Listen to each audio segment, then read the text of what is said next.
So, hello? Hello YouTube? Time to do day 11 of the Advent of Code. While I wasn't recording, I did a change. So, let me maybe close one of these things. Maybe this one we can close. So, let's also close this. So, basically what I did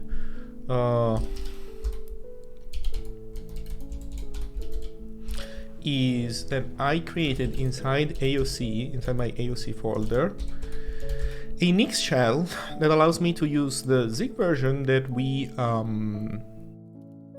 that I downloaded on the first day, so that I could have like a stable, not as in without bugs, but as in always the same Zig version, because I normally use Zig compiled from the master branch on the Zig repository, which is also what I was kind of trying to do right now a moment ago to do other stuff. But now that I'm going back to AOC, I want to go back to my fixed version of Zig, and so I'm using Nix shell. Now this is a thing that makes sense for my setup. It won't necessarily make sense for you, but I'm like, just a heads up. Basically now I run Nix shell, and that's gonna give me, or actually let me show you it from the beginning. So if I do Zig version, I get 1945 commits after 0.8. And if I enter inside my Nix shell and I do Zig version, I'm gonna use the same Zig version. That should not be the case. there's something that's not happening correctly in my setup. What did I do wrong? Okay, this was supposed to to be better. Let me think. So quick debug session, I guess. Actually, I think I can edit Sheldon Nix from here. What did I do wrong? This should take higher precedence over everything else, right? So this should give me this Zig version over the one that I have in my bin Zig folder. Or you know what? So maybe I can fix this another time and just do this in the meantime. I can remove the Zig symbolic link in there. And now if I do an S, I get the right Zig version. This is the one that we were using in the beginning, 1903. In reality, it's probably nothing is going to change for us. Like between these versions, nothing has really changed. But check what path is. Good point.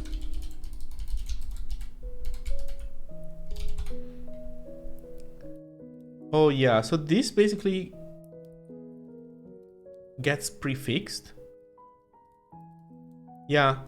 Okay, so this gets prefixed over this. So that's the problem. I was adding stuff in front of my path, but then these get bound late, so that's why they override. I mean, that makes sense, right? That was actually the only way the everything could get overridden. So I'll fix my outside of AOC environment later, but now the AOC one does the right thing, so we're good to proceed. Okay, day 11. You enter a large cavern full of rare bioluminescent Dumbo octopuses. What? Okay.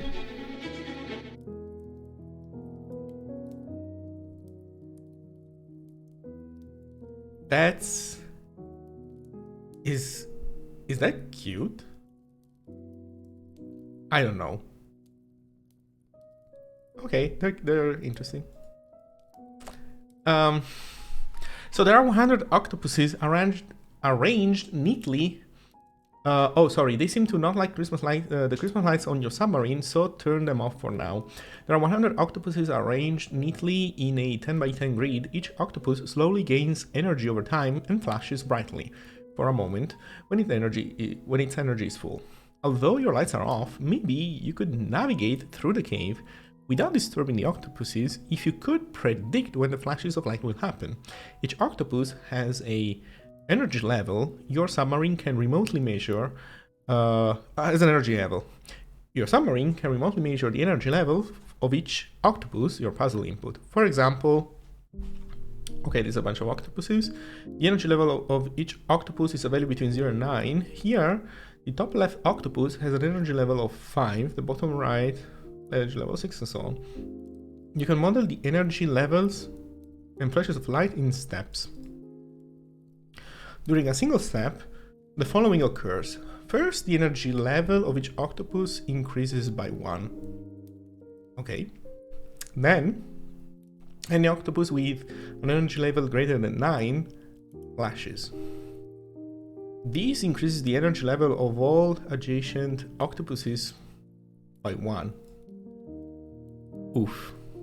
So the original phrasing of the exercise seemed to make it weirdly similar to the one about, what was it, the things reproducing? Were they rabbits? I don't remember. Yeah, the thing, but no, it's different because now this doesn't produce new elements to a list, right? This influences nearby things, like on a geometric logic, so it's more complicated. Okay, so this increases the energy level of all adjacent octopuses by 1, including octopuses that are diagonally adjacent. Diagonals. If this causes an octopus to have an energy level greater than 9, it also flashes. This process continues as long as new octopuses keep having their energy level increase beyond 9. An octopus can only flash, at most, once per step.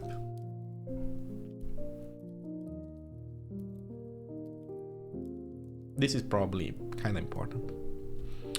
Finally, any octopus that flashed during this step has its energy level set to 0, and it used all its energy to flash. This is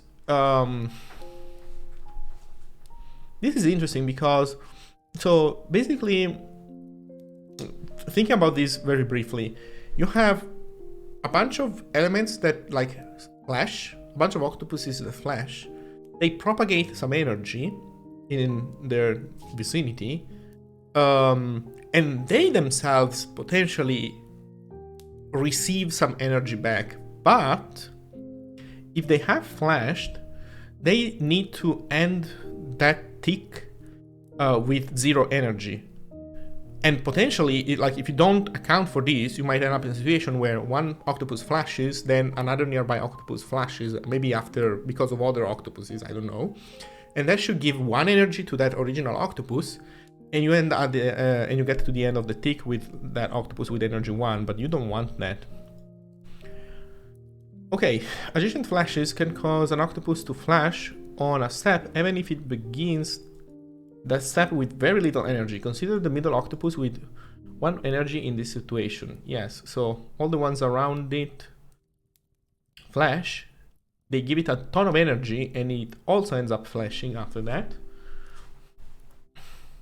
They all end up at 0. And this is supposed to be the outside of it. Okay. By the way, I have no idea or if there's any shortcut for this problem. At this point, I can only think about simulating it. I can't think of any analytical thing to do here. Although there seemed to be something that maybe could be done, but I don't know. An octopus is highlighted when it flashed during the given step. Yes. Here's now the larger example above, how the larger example above progresses. So, okay, that gives you a bunch of things. Then all of these things flash. Okay.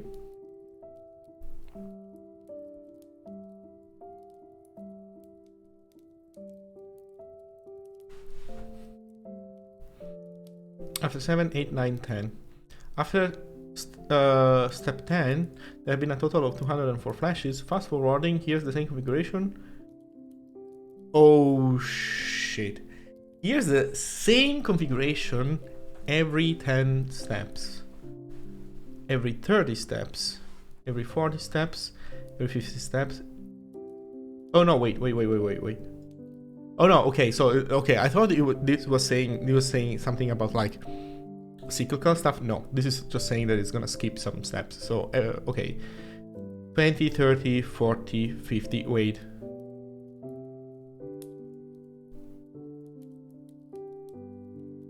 Why is it doing this? Is it trying to tell me that I don't need to simulate each individual step and I can do them in bulk?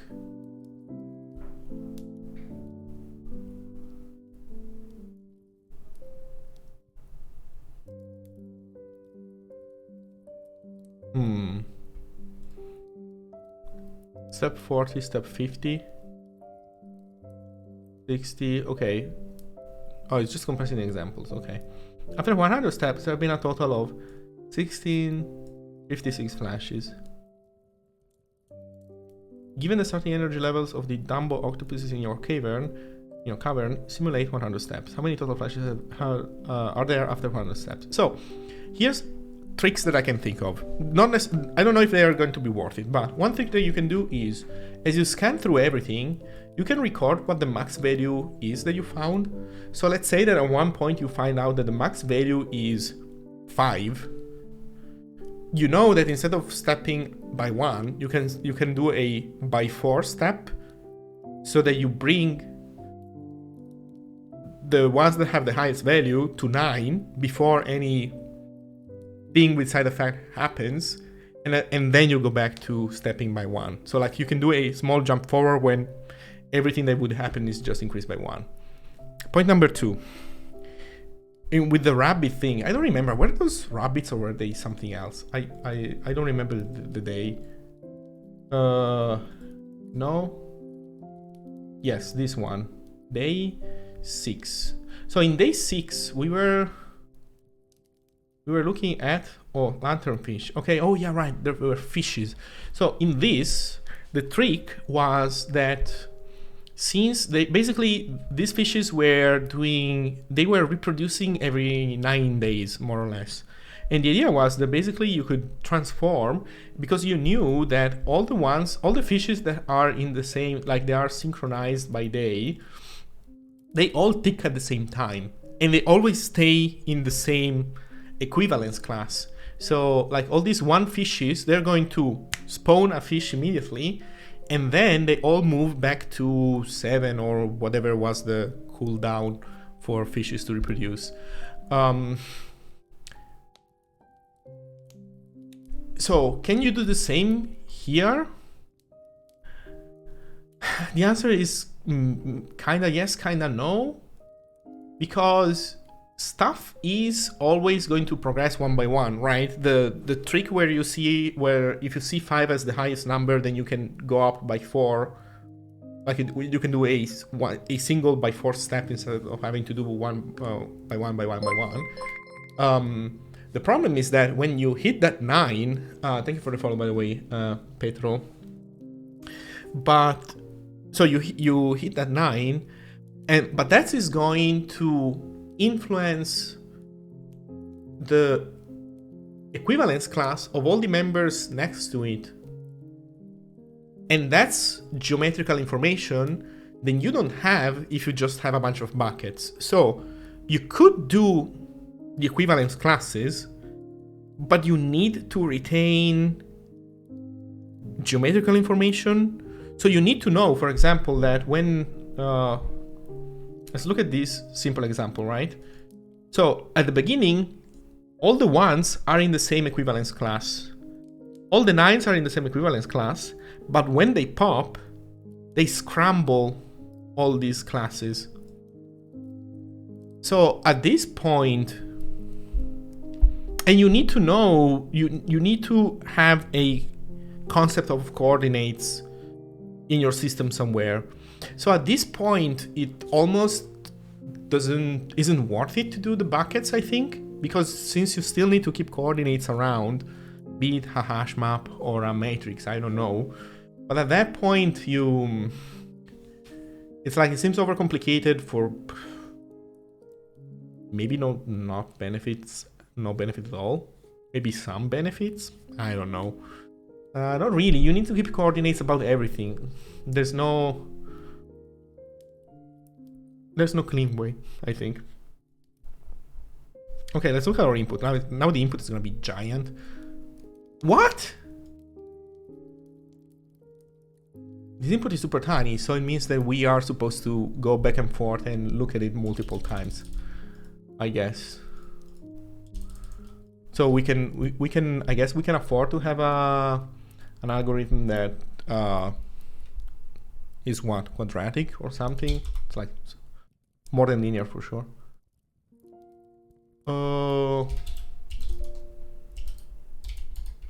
11.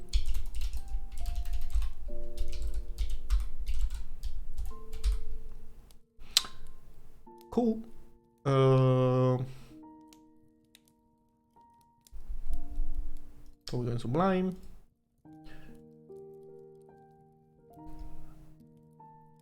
That's day 1, that's day 11. Okay.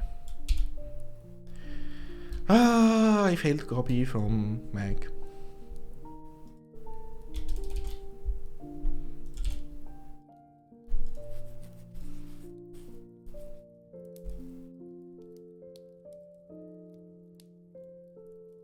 I think this has to be recursive. There's like no... I don't think there's a way to make this any better. I'm sure there's probably better and worse ways of implementing it, but... okay, let's... Oh, let's steal some code from ourselves. And... so space in this case is going to be smaller. Is it actually 10 by 10 also in our case? It is. Okay, so we can make a matrix 10 by 10 to save ourselves some pain. Let's keep it bytes. Okay, so let's... oh, you know what? I think I'm gonna steal some more from...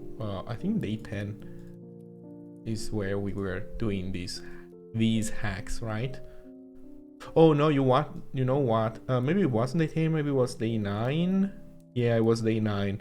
But I don't think I want to keep this stuff in character space. I think this time... so in day 9, I made this matrix, but I didn't make real proper numbers out of the input. I kept it as characters. And you can do the same math. You just need to make sure that you basically offset for where the ASCII character 0 is, which is what I did somewhere at some point here. Like I basically ended up subtracting 0 to make it a normal number.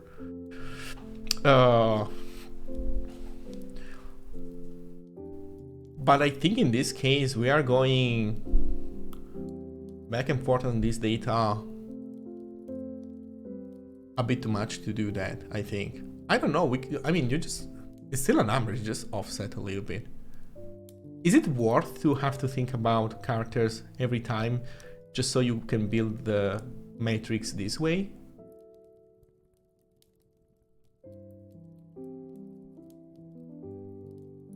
I don't know. Or you know what, I can still build the matrix this way.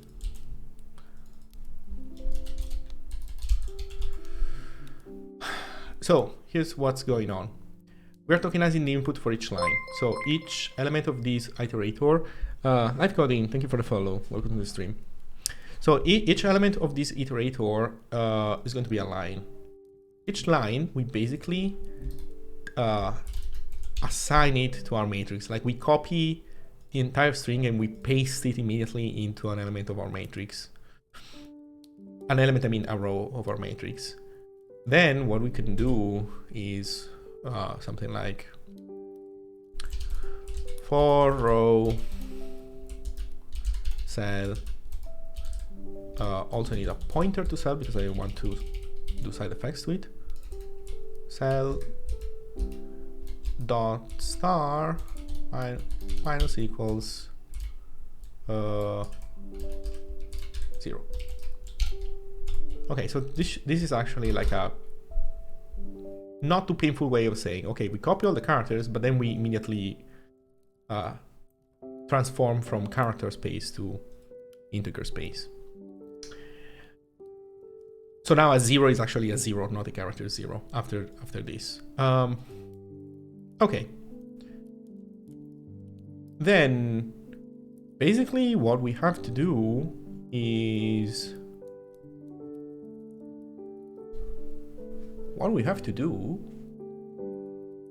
so here's an interesting thing.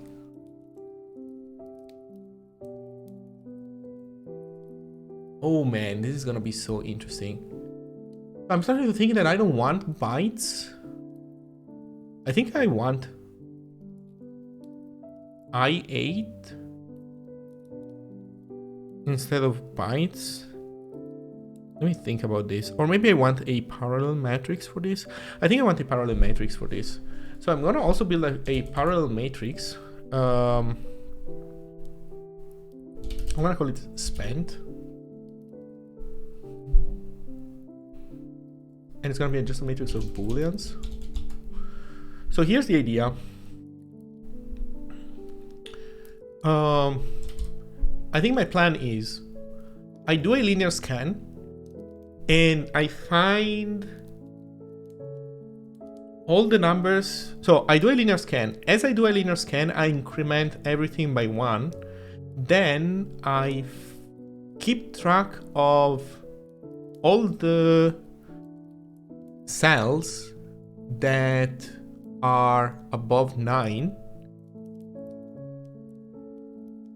Then for all the cells on that list, I apply the +1 in its vicinity, and then I do a new scan, and I keep doing this until my list of until my list of cells above 9 is empty, at which point I know that one iteration has been completed correctly.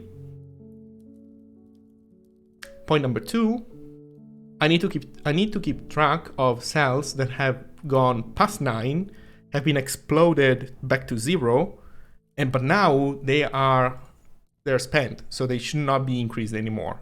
So I need to encode this information somewhere, and I'm doing this in the spent matrix also. I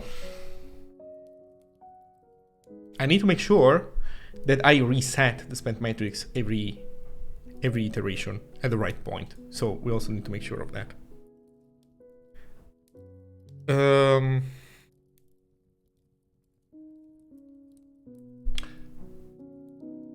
So I also need an array list. So I think I can type it myself, I guess.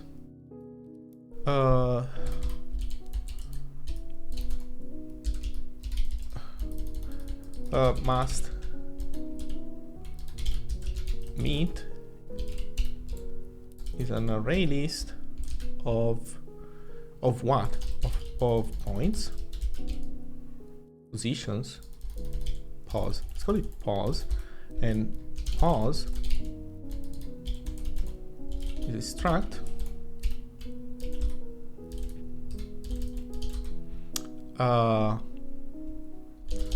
row usize, column usize.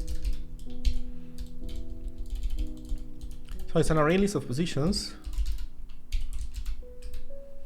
Okay. So we're at the entire space. Now,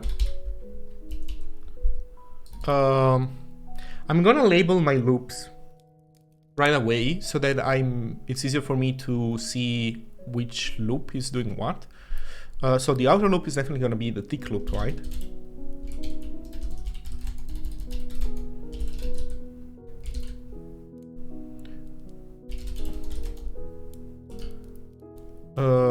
What was it? 100 ticks. So I need also a tick variable.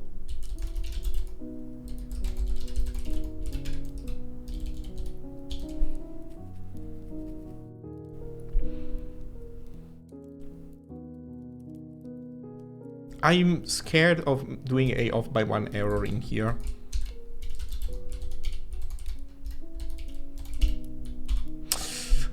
Ooh, should I implement the speed up?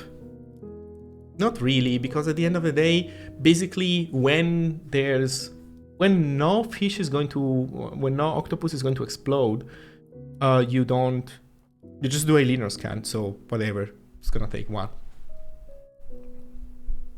microseconds. So the tick loop, for one at a time, we need to increase every counter, keep track of exploding octopuses. Exploding octopuses. And this has to happen in a loop until exploding octopuses is empty. So this is annoying because it's kind of a while loop thing that we need to do. So I think I need a function call in here so that I can do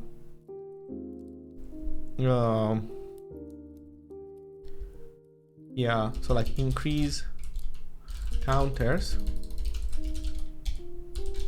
and increase counters wants a pointer to the space, and that's going to also, how do we do this? We're also going to pass around a pointer to the master meat array list. Then, while master meat.items.len is greater than 0,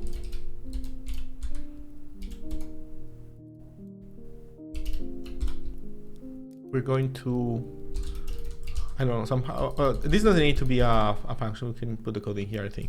Well, explode octopuses, and then, also this is code, so like this is a to do basically, and then we call again increase counters.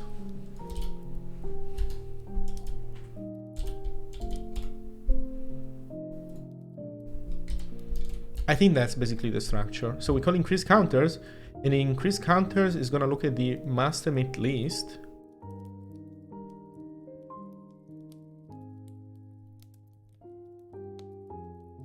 Yes.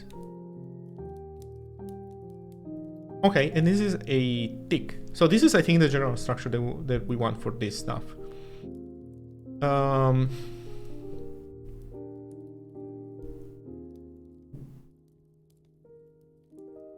Okay, so let's program increase counters.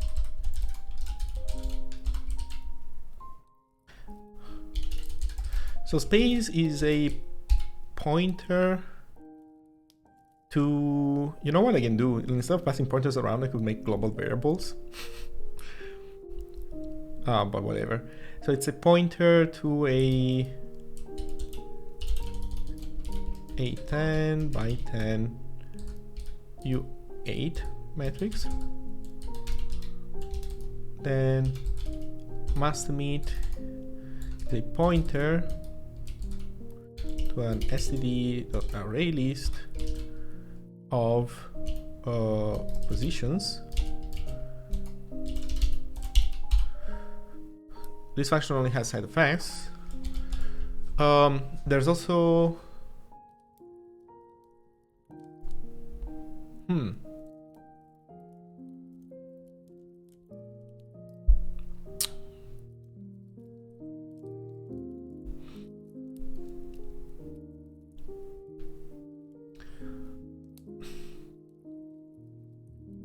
this matrix is kind of wasteful, but I'm still gonna use it anyway.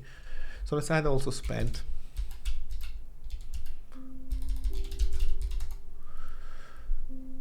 So here's the interesting thing. Increase counters needs spent because it needs to not increase octopuses that have already emitted light, this tick, but it doesn't need a pointer to it because it doesn't need to modify it. It just needs to consult it to know whether a given cell should be left alone or not. This code here, though, should probably be the one that modifies the spent matrix.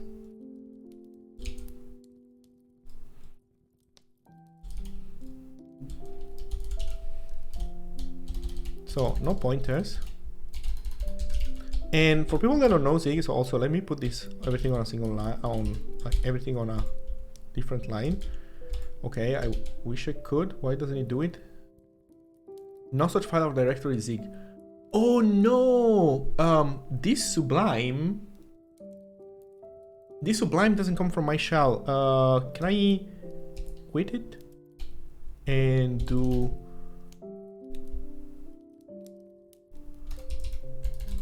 and call Sublime from here?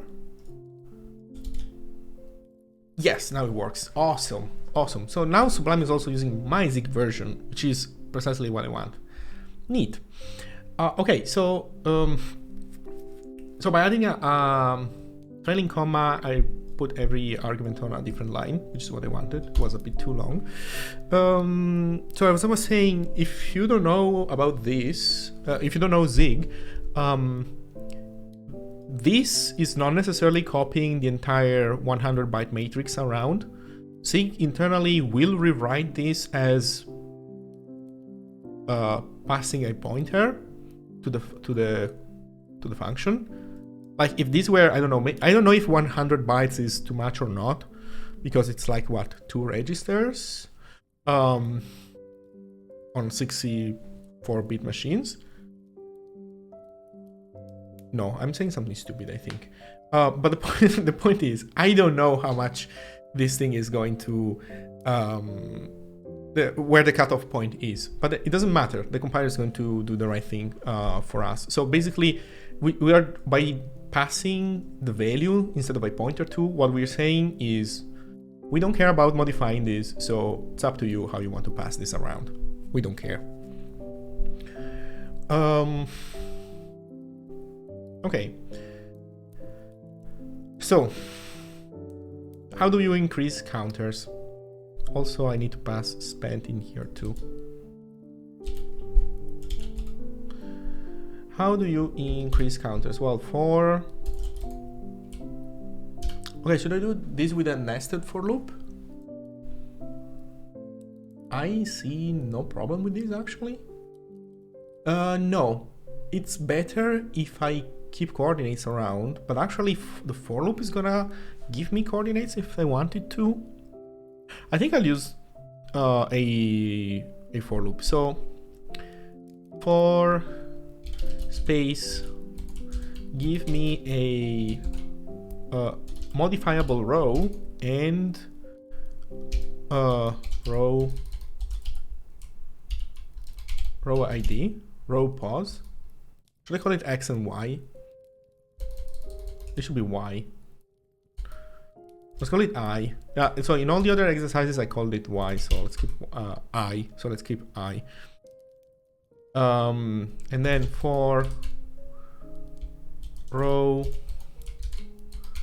modifiable please cell,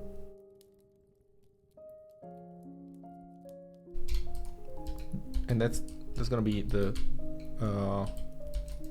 should I use J? Yeah, that's gonna be the column number. Okay, so if the octopus is not spent, increase. So if spent I J is true, then we don't do anything. Continue. Else we do cell.star plus plus, right? Increase by 1. Then if the octopus must is above 9,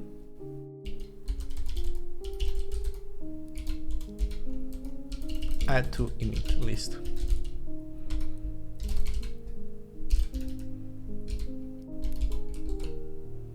I have to do dot star because I'm getting a pointer to the cell since I want to modify it.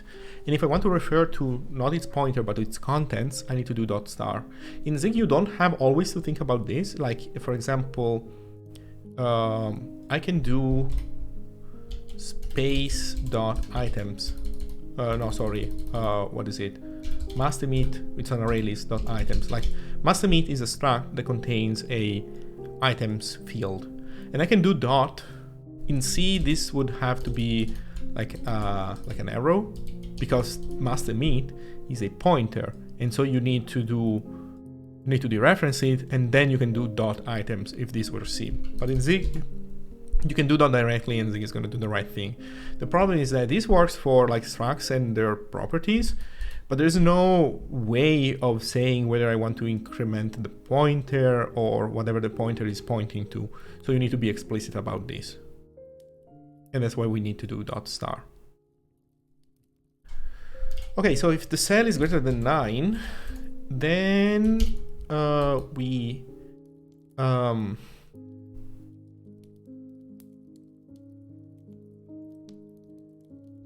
append its position to the master meat list. So we try. So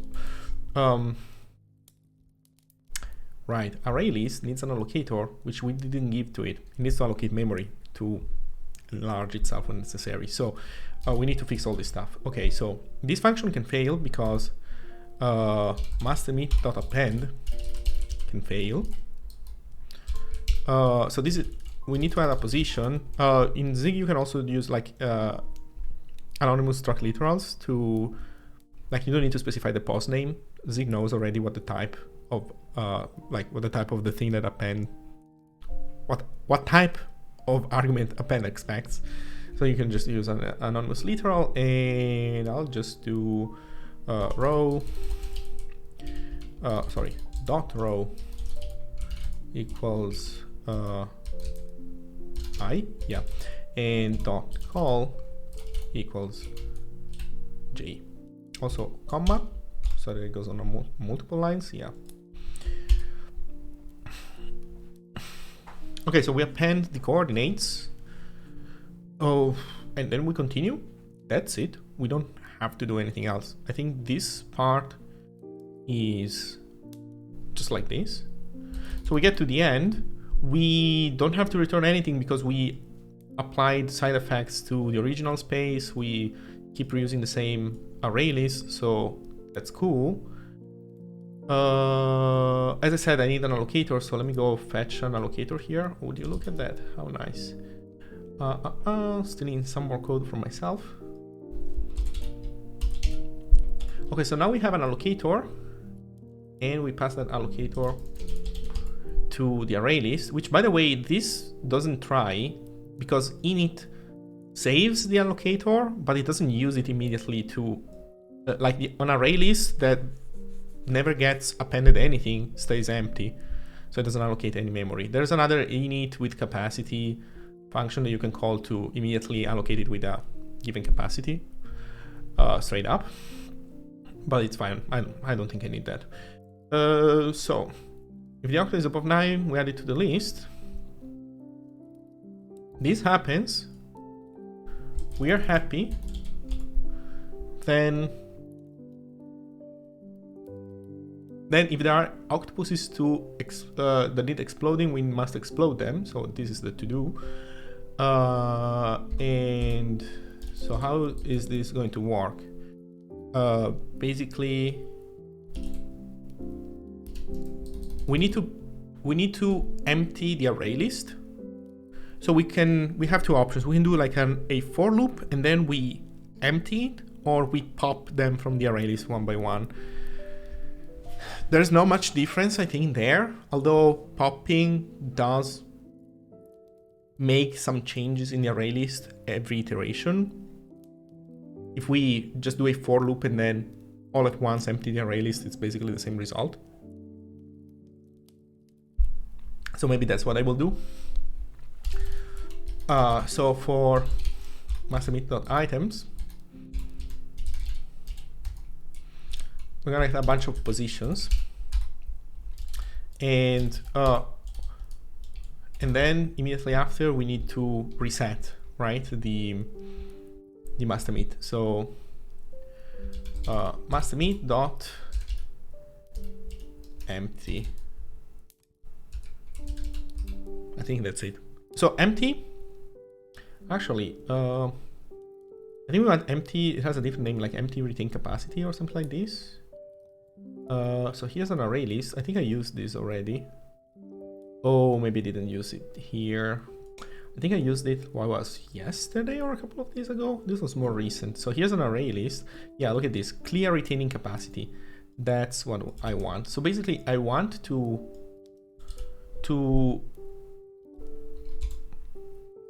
empty it, but I don't want free allocated memory. I'm gonna reuse it right away. So I just wanted to say that it's empty, and basically we override whatever was there. Okay, so we get a position. What do we do with this position? We need to compute all the surrounding positions.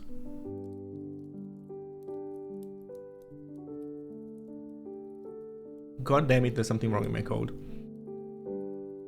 Because we are not increasing by 1 anymore. Ooh. Okay, so I made a terrible mistake in designing some of this code. I'll need to fix this wrong assumption. So I don't know. I didn't think this through enough. It's not like I misunderstood the problem. I was misunderstanding what my solution was doing. So we want to call something that finds more octopuses that need to explode, but it doesn't have to be this function. I'm kind of dumb. It 100% doesn't have to be this function, at least because it doesn't. We don't have to add, but we don't need to increase anything anymore. Actually, it's not just the ones that are spent. It's everything else that doesn't need to be increased. Point number 1. Point number 2.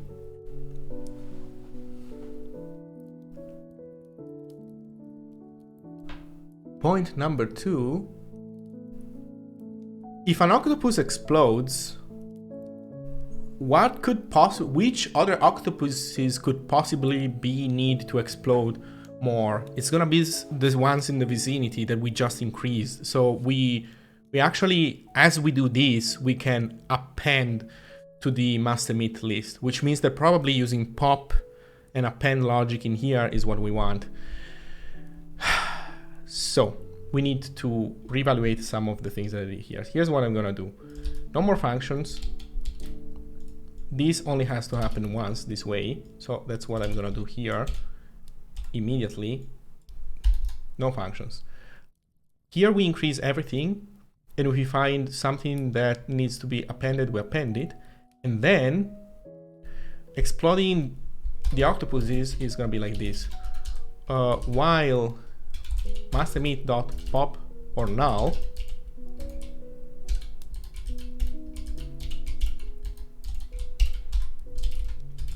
and that's where we do our magic. So no more this. Okay, so pop or null.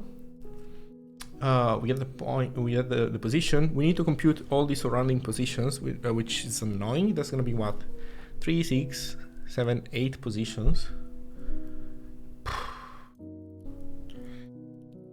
So how am I going to do this? Is there a nice way of doing this?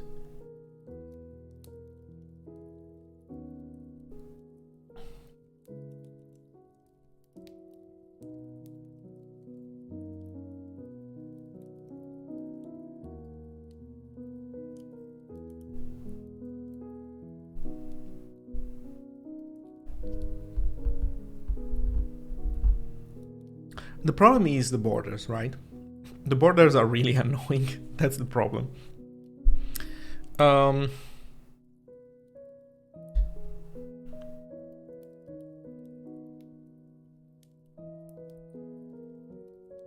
So here's what I'm gonna do. I'm gonna make another array list of positions. Oh, but that's so dumb.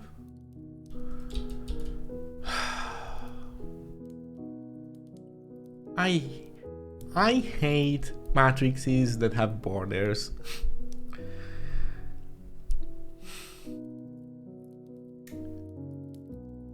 So basically what I need to do is like,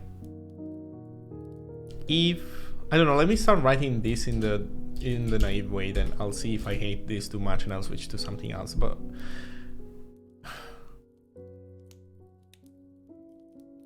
yeah, because if I do this, I'll need to copy paste the same thing over and over.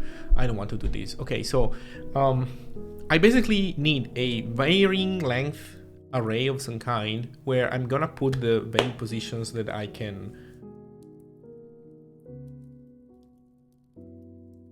occupy. Although I could make a function. You can make a function for this. Like I make a while loop and a function. Does Zig have a maybe get method for arrays? No. Absolutely not. The idea is that, so let me try to explain to you why. So you can make this, and actually, basically, I think this is what I'm going to do now. As I was saying, I think I'm gonna make a function. That's what I was thinking of. The reason why Zig doesn't have built-in, well, first of all, arrays are like a primitive type. I don't know if that's the right word for it, but like they are not a struct where you can define methods to it. And primitive types have a very limited number of things that I have under them, like of dot things that you can have under them. Like if you have an array like space, you can do space dot len, and that gives the length. I think that's it. I don't think arrays have anything else that you can do on them other than that. And usually in Zig, everything that's kind of like this is implemented in the standard library in userland code, and you can inspect it. Also, point number 2, generally speaking, arrays are fast because you're just doing very simple pointer math that directly brings you where you want to be, and you normally shouldn't really maybe get from an array most of the time. These particular exercises, they do it on purpose, right? They annoy you about this stuff on purpose. I mean, I'm sure that's a real problem occasionally, but most of the times you don't have to worry about this stuff.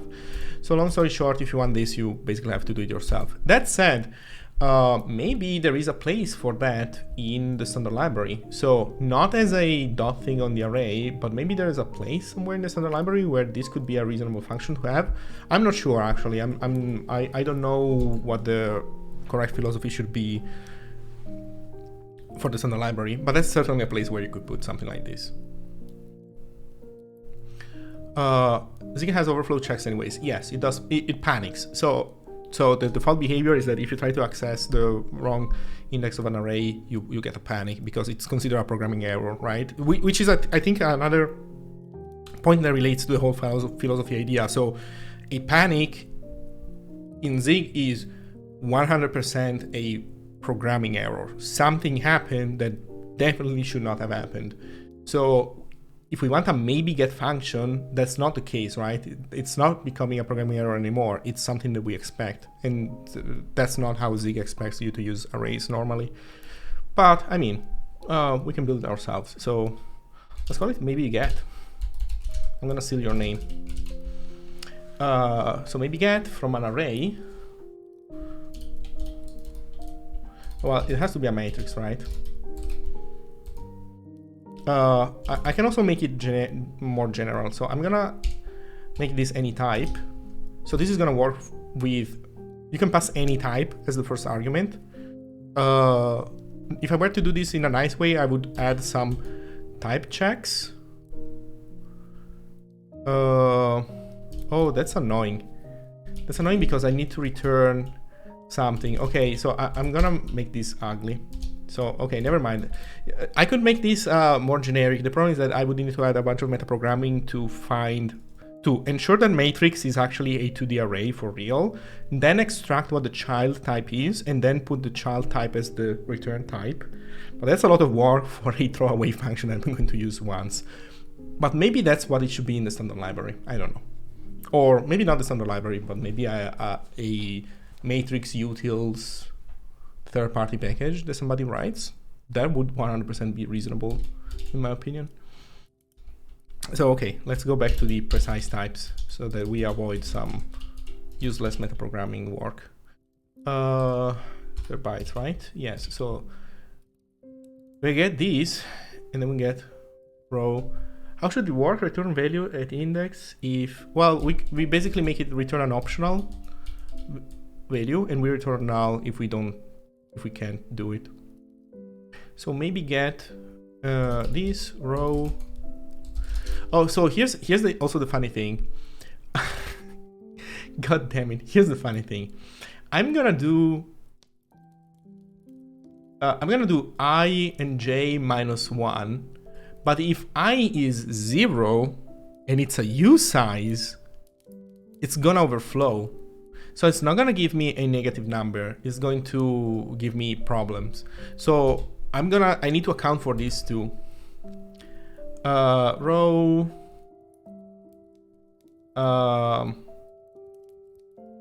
call. So here's what I'm gonna do.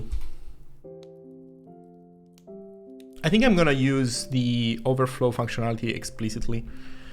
So I'm going to say if row is lower than matrix.len and call, or let's do, yeah, no, and call is lower than matrix.len, which I can cheat because it's a square. Then I'm gonna return matrix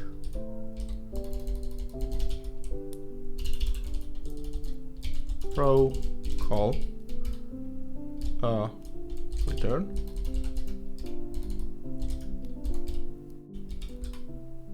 Otherwise, return null. There we go. So we need to explore the octopuses. So we get a position and end. If maybe get from space p.row minus 1 p dot call minus 1. So there's gonna be all the combinations. Let's do the minus 1. So top left diagonal corner. This is gonna give, wait, this is not gonna give us a position. This is gonna give us a U8, sorry. Oh, god damn it. So wait, this gives us a U8, but we kind of still want to keep around that position somehow. How should I do this? I also still need the coordinates. I think I can just type them twice. I think that's fine. Usize makes it annoying to call, but yeah, I think I have a cheat for this. I think I'm gonna fix this. So watch me. So okay, we do get that, and we actually do get a cell. If we do get a cell, what do we do with it? Actually, I could return a pointer to this. If I return a pointer to this, I can modify it in place, which is kind of what I want, I think. So this is, so I can't do this, or actually I need to do this, yes, but also here I need to return, no wait, I'm dumb, I don't need to do this. I need to make this return a pointer.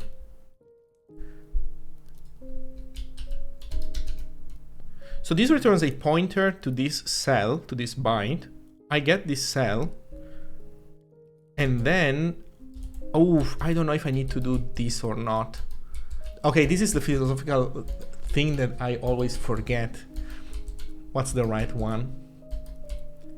I think it doesn't matter though, because basically this could copy the pointer somewhere else, but I don't want to modify the pointer. I want to modify what's behind the pointer. So cell.star plus equals. No, wait. We want to set it to 0. That's what we want to do.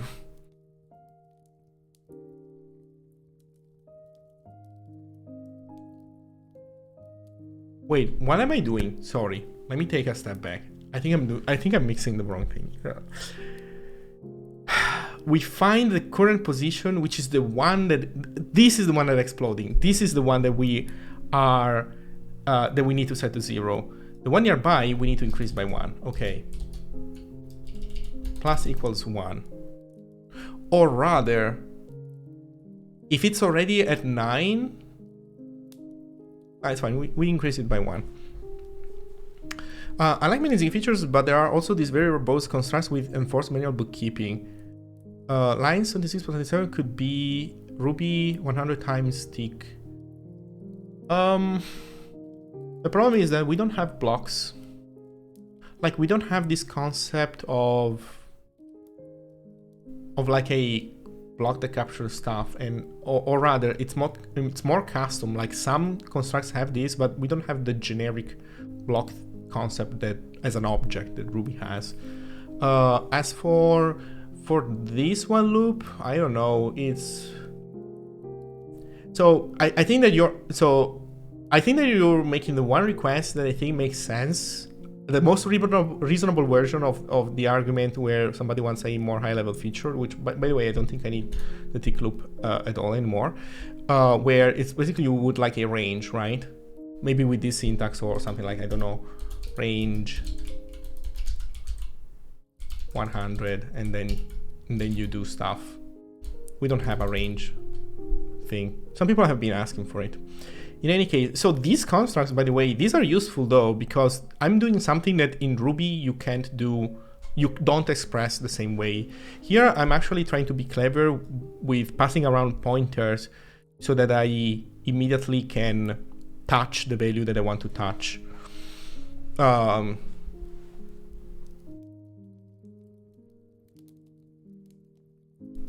There's no C-style 3 calls for loop? Nope. For loops in Zig are basically for each. So they only work on arrays and slices. That's it. They don't work on anything else. If you want iterators, you do iterators with the while loop. There's a pattern. Well, it's the pattern that you see used here. Okay, you don't see it used here because I'm doing it differently, but it's the pattern that you saw being used basically every other day. Okay.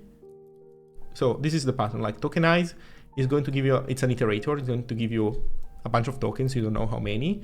So basically you create the iterator and then you call next on the iterator, which is going to give you an optional token. And if the token is actually there, oops, then you execute the body of the while loop. And when the iterator gives you null, that's when you bail out of the while loop.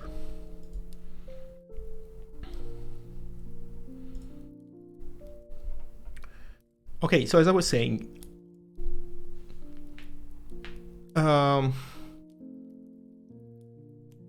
we give a pointer to this, we increase the cell by 1, and then we check. And then we check if cell.star is greater than 9, then basically it's this. Oh, funny how I'm basically repeating the same logic. So we append it to the list of must emit stuff. And we need to do this. And this.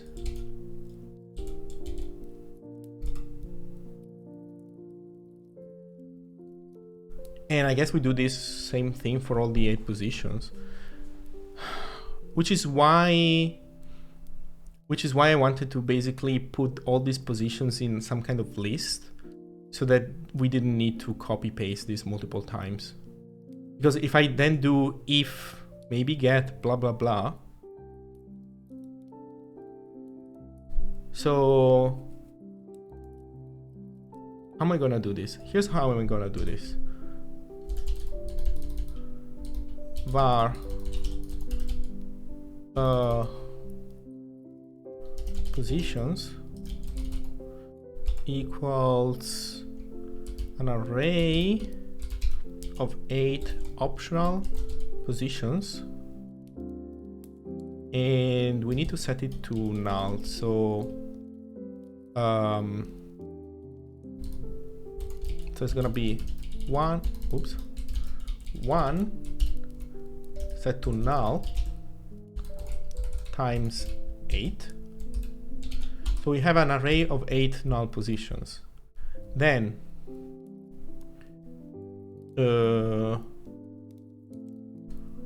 this is just me being lazy writing this. This is not the most efficient solution. It's just painful having to write this. So positions, I don't know, 0 is going to be this.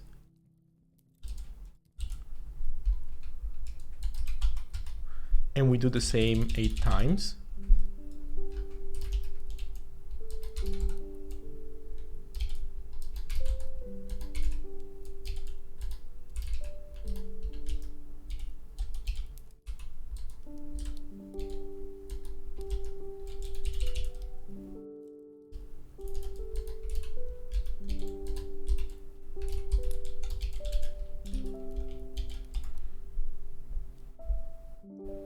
And then we do this in a for loop.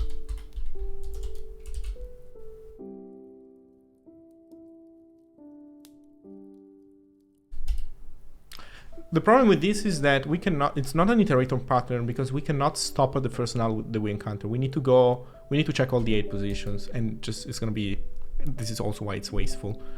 But whatever. So for positions, we're gonna get a, just call it X, I don't know what to call it. So for each of these things, oh, I don't think we even need this. So for each of these things, if X is an optional, that gives me a, it does gives me that gives me a, let me think, yeah, that gives me a cell, exactly. Oh, so this is not exactly positions. Oh fuck, I lose the position information by doing this. Oh, just because typing is so painful.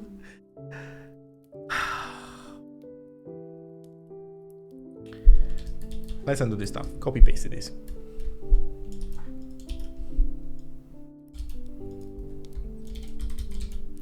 So painful. So painful. Okay, so this is top left, -1, -1. This is same row, but same column. This is column +1. Oh, I also copied everything and I forgot to do the thing that I wanted to do. So you can see how the minus is going to do underflow. So here's my secret power, which I hope I can do. Basically, I'm going to request wrapping, and by requesting wrapping, I'm going to make -1 u size max, which is going to be higher than matrix.len. So here's my trick.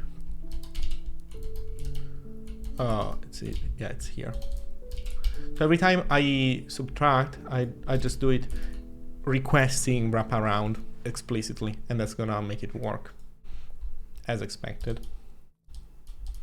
Okay, so same column +1, then same row.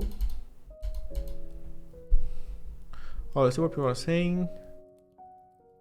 Present, I create a matrix bigger, one column before, one column after, one row top, one row bottom, and fill it with 99, avoid exploit 99. That's another way of doing it, I guess. Yes, that's a fair way of doing it. I don't know. It's painful either way, right? You pick your poison.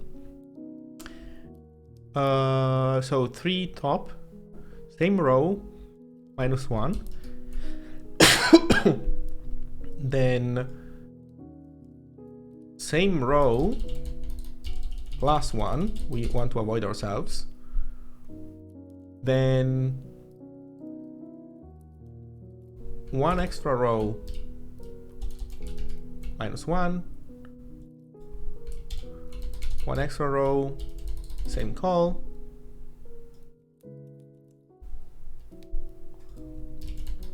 One extra row, 1 extra call. Oh god, I need to fix also these. So if I can do this, I know that the minus is safe to do, so I don't need to ask wrap around, I think. This is going to be -1, this is going to be nothing. So painful. I should put this stuff in a variable up here. I would have saved myself some typing. Oh man. Okay, no, you know what? I'll do this. I'll have to do this. It's too much. I hate life right now. No, but either I add namespaces or I override the same P.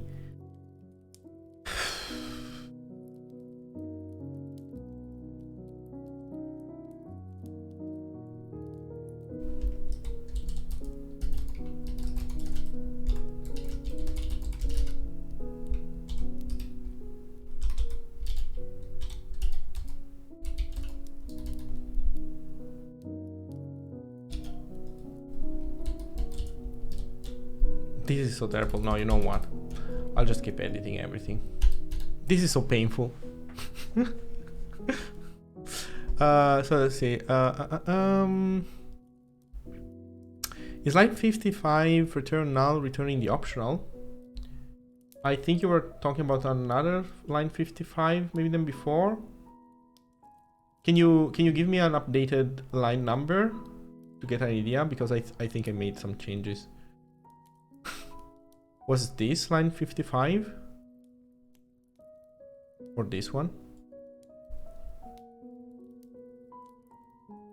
Perhaps this option is not a type, but some auto conversion from null. Oh, this you're saying. So here's what's happening.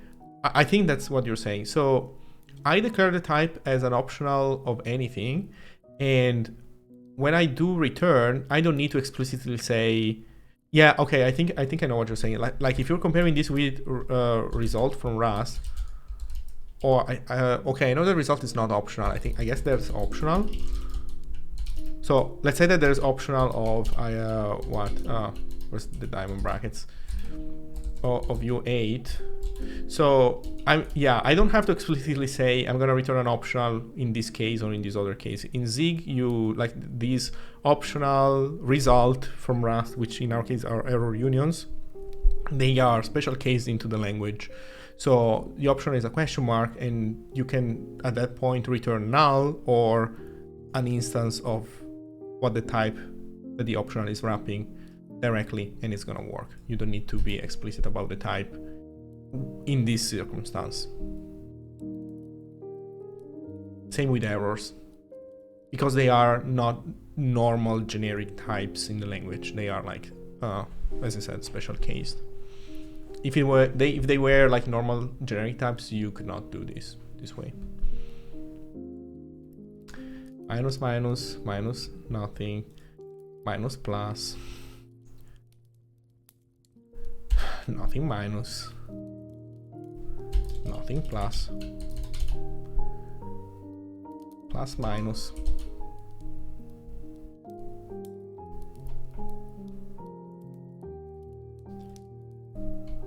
plus, nothing, plus, plus. I'm sure that it's not like I put a typo in here and it's gonna mess up my entire program. Okay, so we find an octopus in any of this position, we increase it, and if it... Why am I so dumb? This doesn't have to be like this, does it? This could have been, I think, so much better somehow. Like, at least this could have been better if I saved this in a variable. Could have pulled it out or something. Whatever.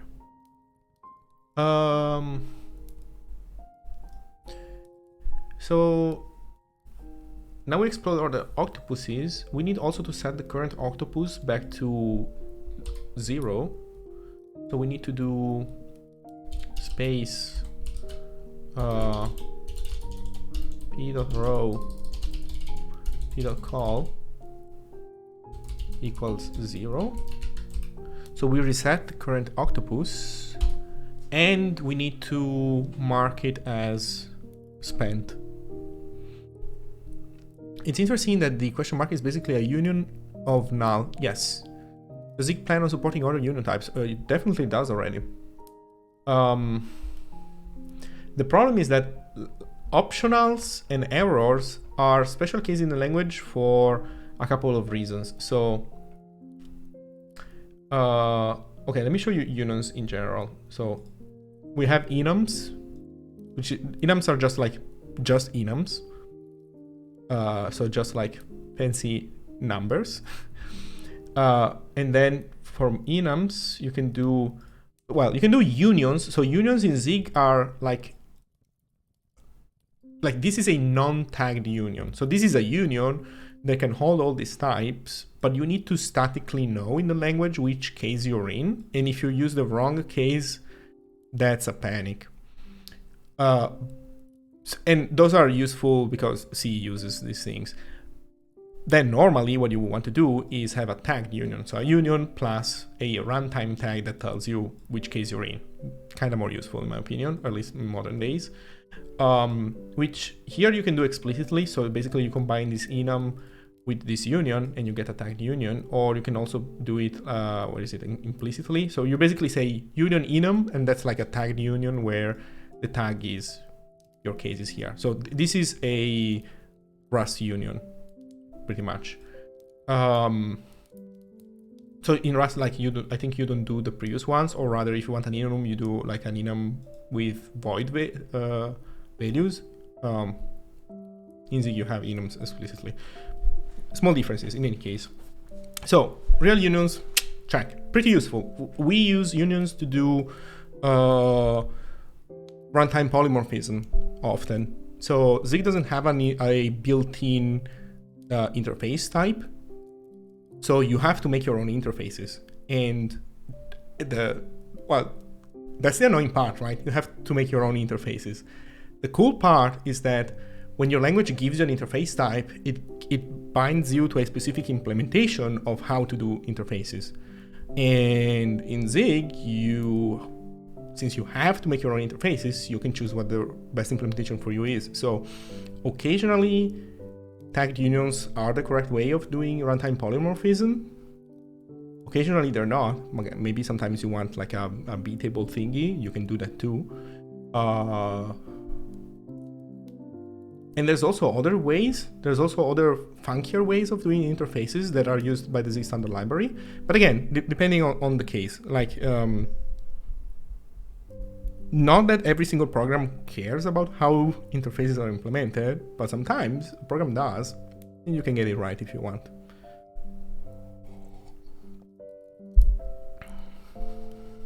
I think in my case, every single time I wanted an interface, it was fine for me to make a union. But the way it's done in standard library, it's interesting, and it's actually, I think, very useful. In any case, so these are unions. Let's go to optionals and error unions so that you get the point. So errors are like an enum.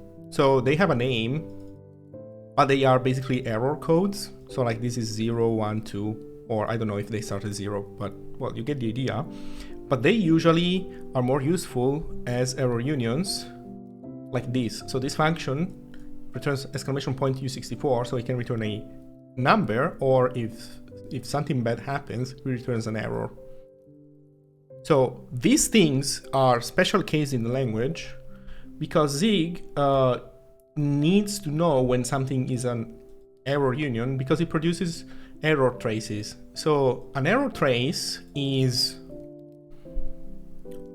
how do I explain an error trace? It's funny because it's a weirdly simple concept, but also hard to explain nicely. So the idea is that if you have errors without, like, think about languages with exceptions. An exception without any context that you manually add to it, you basically get, how can I say, like, without error traces, you basically would only see the stack trace. So you would see the current stack that panicked with that error, and you wouldn't see the normal passing around of errors that happens previously. In Zig, what the language does is that every time you bubble up an error, not panicking, just bubbling up normally, you pass it up and you transform it. Like sometimes it happens that like a lower level error gets remapped to another error as you go up in the abstraction layers. So like, I don't know, at one point you get like a TCP connection something error that then at one point in a client library becomes a more generic connection error, network error. And the error trace shows you this entire voyage that the error made, showing also you how it got remapped to other errors and passed up. And then the error trace ends at one point. So this is a stack trace, I think. This is the error trace, sorry. And this is the error trace plus the stack trace. So basically the error trace shows you the normal voyage of the error, and then it connects basically to the stack trace, because the stack trace shows you where the thing panicked with that error. So it's a nice way of giving context that the language builds automatically for you, and it only works because it does this only for errors. Optionals have a similar problem, I believe, where I don't know for sure if they could implement it in userland. If they're not, I suspect there's a good reason for that, but it's not just to have a shorthand, but it's also because optionals, for normal types, they add a byte to it, right? They basically are a tagged union. But for pointers, they're not. An optional pointer is not bigger than a normal pointer. And I think I know that the same is true also in Rust. So Rust is able to do it while keeping optional generic type, but I still think that the generic type is special case has to be special case in the compiler somehow. So I think that the point is that optionals have these other characteristics, and that's why they're not like a normal standard library userland type. Like in general, Zig doesn't do anything special with any type in the standard library. Like all the types and the constructs that you have in the standard library, they are 100% userland. The compiler does absolutely nothing special with them. So I think that's why optionals are also in the compiler. While I believe that Rust treats some types specially, right? Maybe somebody can confirm or deny this.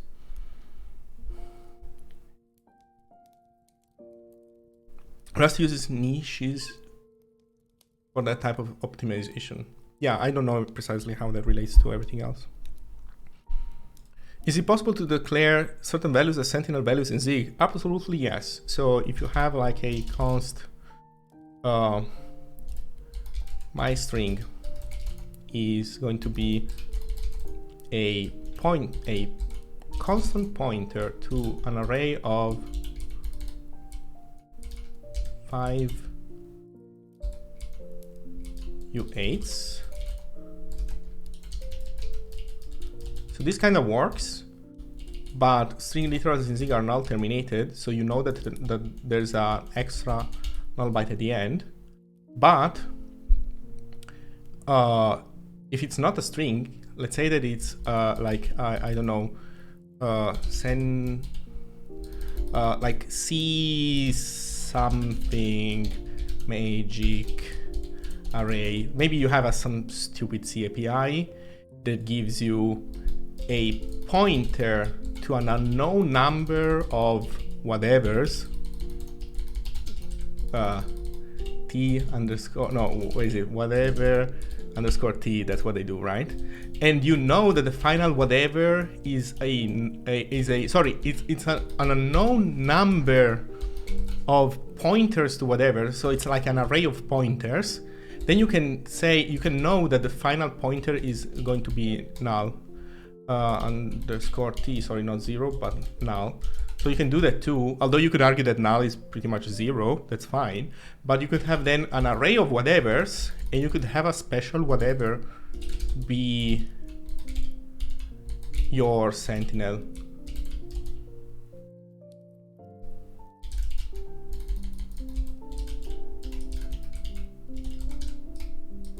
Like, let's assume that whatevers have a sentinel field.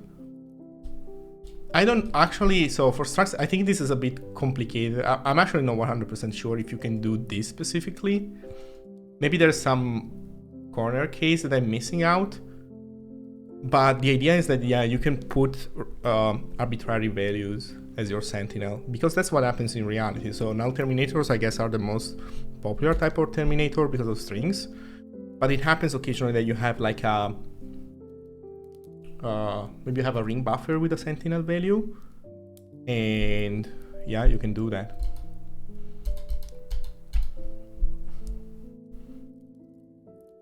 I hope that you'll never have to do that though. Okay, maybe I should make some progress here. So we set the thingy to 0, and we need also to add it to the map of things that are spent, right? Spent p.row and p.call should be true. And then if it's spent, we actually should not increase it. So we also need another line. Oh my freaking god.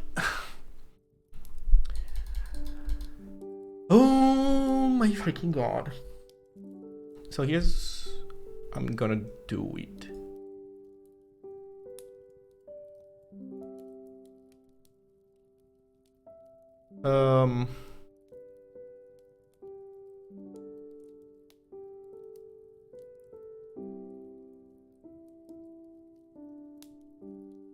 Should I do that maybe get gives, should I make it so that maybe get gives me null if that element is already spent? I'm enjoying watching you struggle with this problem, thank you. So you know who the biggest problem is in day 11? It's me. It's like I'm fighting. Like the problem is not hard. It's tedious. I don't know where to put stuff. It's so annoying. I'm copy pasting code. There's clearly a much better way to do this, and I know I could like be wasteful and like allocate extra stuff to make some things nicer, but that's annoying too, and I don't want to do that. So I could make maybe get return null if that cell is spent, because if that cell is spent, we really do not want to touch it. And we know that we won't need to append it.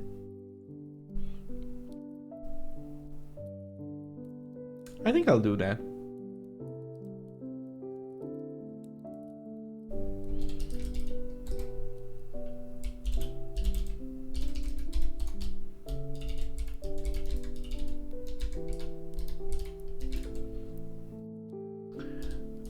So 1010 of bool, and basically we're going to say if the indices are okay and not spent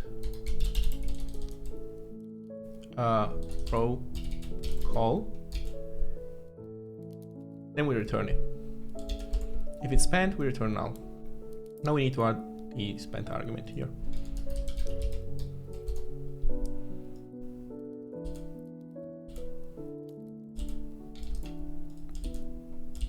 Oops.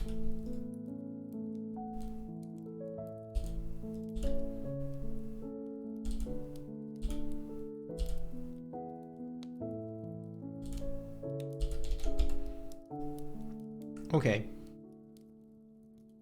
We're almost there, I think. So close, almost there. So we now reset the exploding octopus. We set it as spent for this loop. We try to increase all the ones around it, except the ones that are already spent. We keep appending all the ones that need to explode.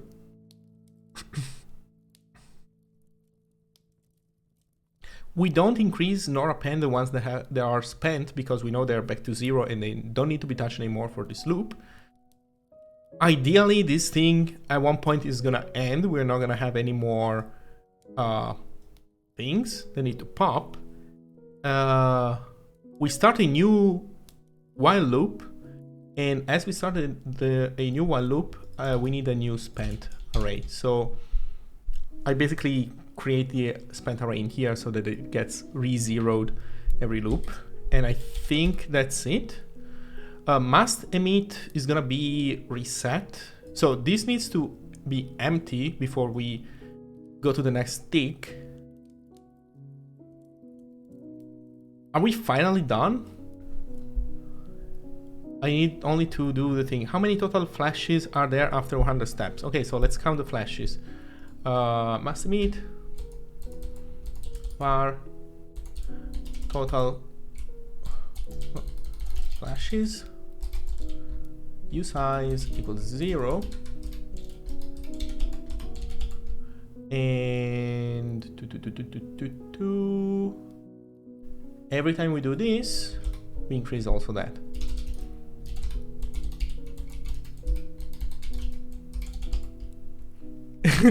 Yeah, this play, I think there's more than one. I think it's like 4 or 5 songs, but yeah, it's Holy Night, Silent Night, the first Noel. Oh, come, all ye faithful, away in a manger? I have no idea what that is. Auld Lang Syne. So there's like 6 tracks. I don't know, maybe it's a joke and they're all like first Noel over and over. But yeah.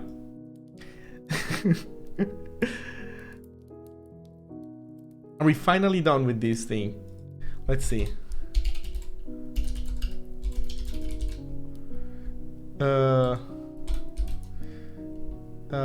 Wait, no, we're not tokenizing. Result. Oh my god, is this the first half only? Jesus. Save me.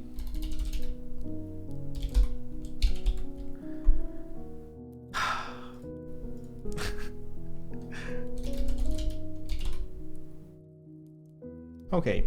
Expect the type U8 found consuate. Oh. Who told you that? It's const because we are passing the matrix not by pointer. That is fair. We need to pass the matrix by pointer if we want to allow other people to modify it. Okay. I should have just made this matrix a global. I don't think I'm really gaining anything by making this an argument. But hey, such is life.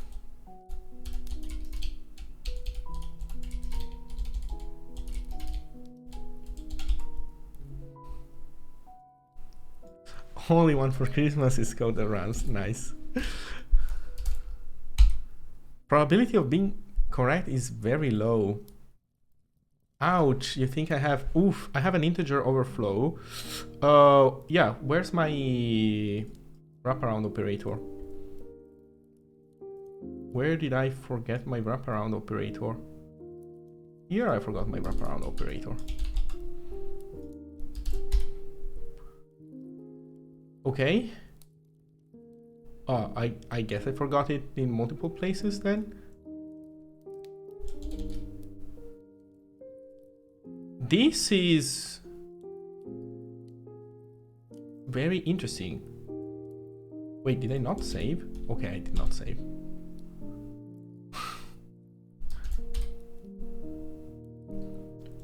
4131. Let's see. I'm also worried that I have an off by 1 error in the external loop. Fuck. Yeah, there we go. The answer is too high. Okay.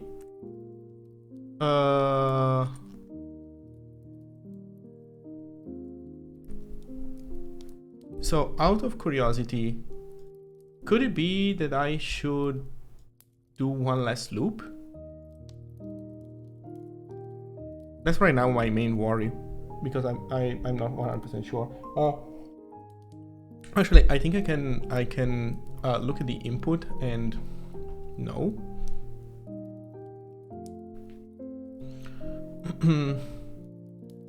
So first, the energy level of each octopus increases by 1. So before any steps, so the first iteration is 1, so it needs to be 0 is the 0 before any steps. I equals 1 is step 1, I equals 2 is step 2, I equals 100 is step 100. So I need to do lower than equal, I think. But my previous guess was already too high, I believe, right? I think it said that it was already too high. Yes, your answer is too high. So looping more is not gonna help make that number lower.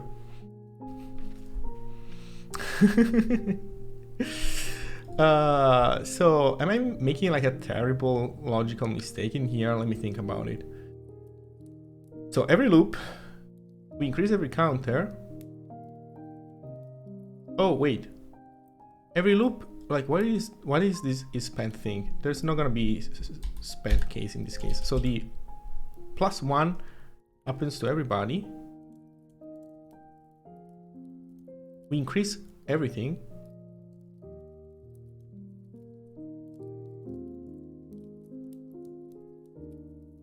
If it's +9, we add it to our list, and then all the 9s that happen, we look at all of them, we set them to 0, we set them as spent, then we try to get all their surroundings to increase their surroundings by 1.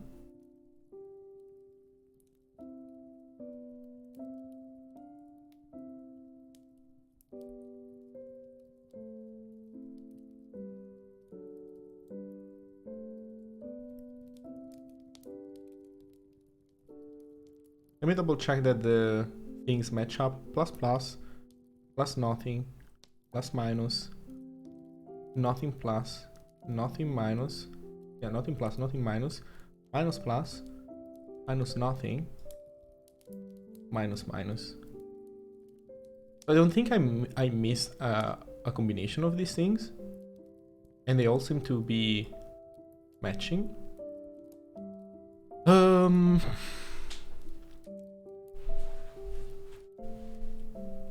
The wrapping works because we're not getting panics.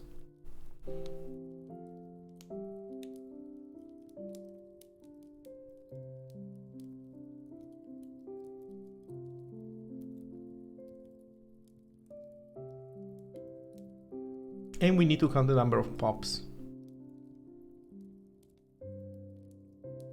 Okay, so this actually seems correct to me. I guess I need to really make a function that prints stuff and tells me what's going on. So increasing the number of iterations didn't change the number, but apparently the number is too high.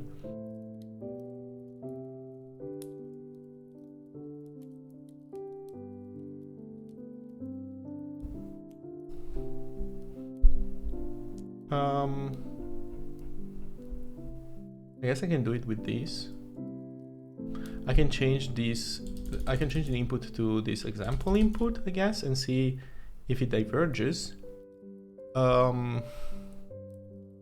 Yeah, I need a printing function first that I don't have. So let's add a printing function and print everything at the beginning of each loop.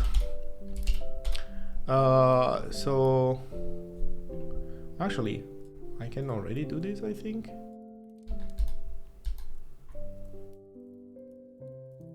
So if I print the cell,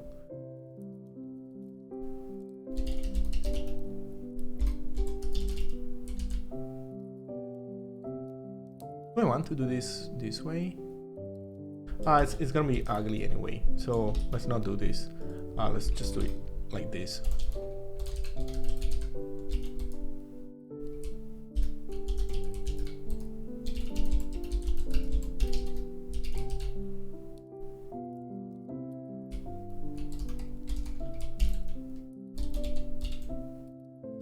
Oh, wait. No, it's not gonna be a string. It should be digits, I think. Okay, I don't know how the array is gonna be printed in this case, or the slice. Row.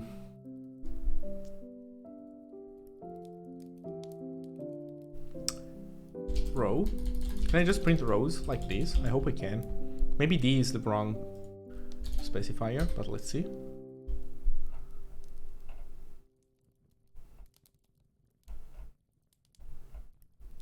Holy shit, what is this garbage?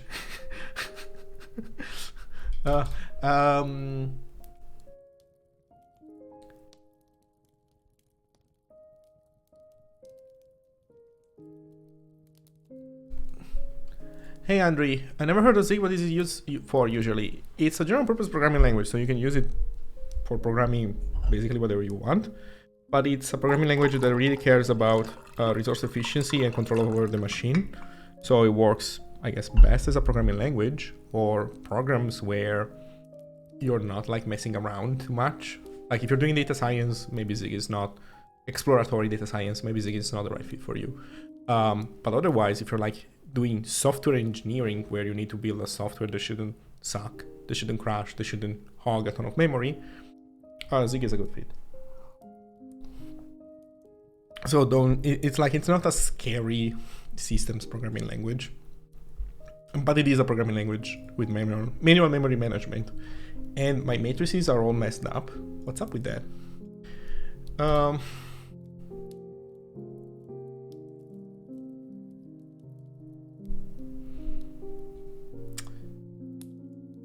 I kind of want to add a pause between one execution and the next, like one loop and the next. So I don't know what I'm gonna add here. std.io.get stdin, I guess, and then reader, and then read. I don't know if there's a read byte or something. Okay, I want the compiler to guide me. Error is ignored, try. Okay.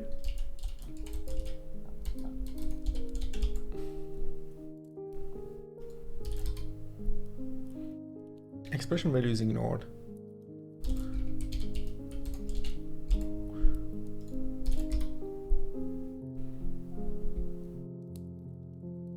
Okay, so this seems okay.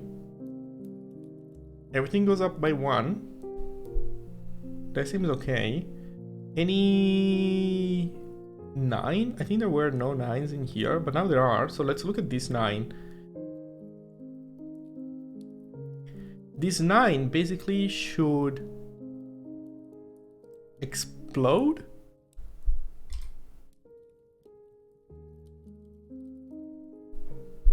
There's a lot of zeros. Oh, wait.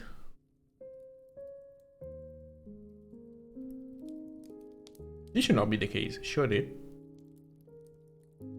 So if this is the case, then the bucket strategy actually works, because I think that once the 9s get synchronized, they stay synchronized or something. But I don't think there should be that many zeros, right? Okay, let's go back to this. Like the zeros, like there were a few zeros in here, but they didn't seem to be that they didn't seem to be taking over everything. So, my God, I suck at copy pasting from Mac. Okay, let's look at this input here. Yeah, look at that. There weren't that many zeros in the original input here, right? So there were 880, and here these ones go to 0. So what's up with that? Why did this 9 make these zeros? So the 9 is in the list. We increment all of these by 1. This goes to 9.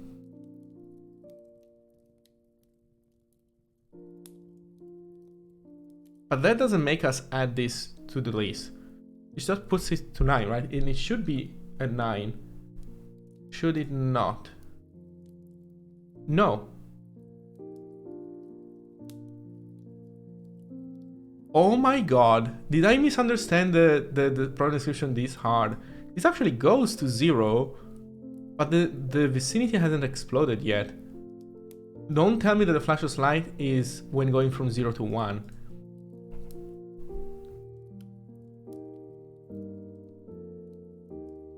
First, but that's not how it's described, right? First, the energy level of each octopus increases by 1. Then, during a single step, the following occurs.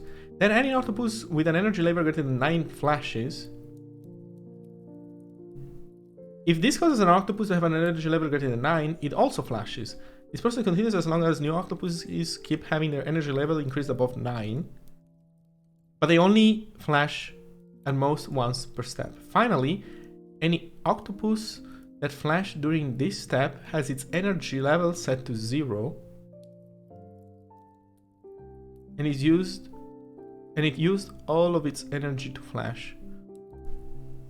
Yeah, the Boolean matrix is a complete waste. I could have done it another way, but so okay, I didn't completely misunderstand this. So then I have trouble understanding this progression because this is 9.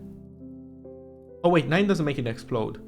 It's the +1 that makes it explode. But when it explodes, it should go to 0 and increase by 1 all the ones next to it, right? I think you're setting to 0 too early. Okay, but I'm trying to, let me try to simulate this in my brain. So, starting point, increase by 1. Next loop, increase by 1. Increase by 1, increase all of these by 1. This needs to explode, so it adds 1 to all its vicinity, which puts this to 9.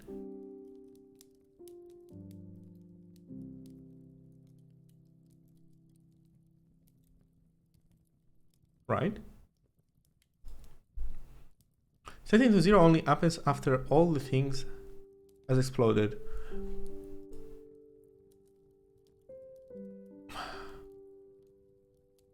But it's within a same tick. Does it even matter?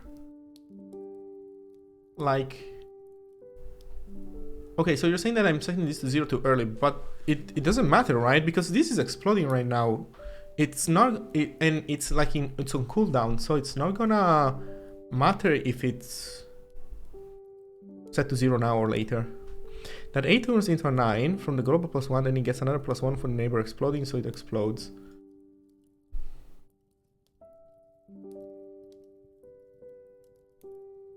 Yes, you're right. Because in the next iteration... So I'm printing basically the next tick. I'm not printing like the interactive loopy thing. But yeah, these all get increased by 1. So you're right. This gets to 10 and it prepares to explode. This gets to 9. So this increases everything by 1, which makes this explode, which increases everything by 1. So 6 became 7, and then 8. Why the heck is it 0? Okay, so basically I ended up in a situation where I concluded that this needed to explode, but actually shouldn't. So there's definitely something wrong from that perspective.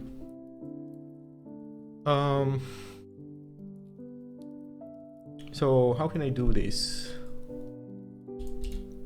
I can do it like this, I think.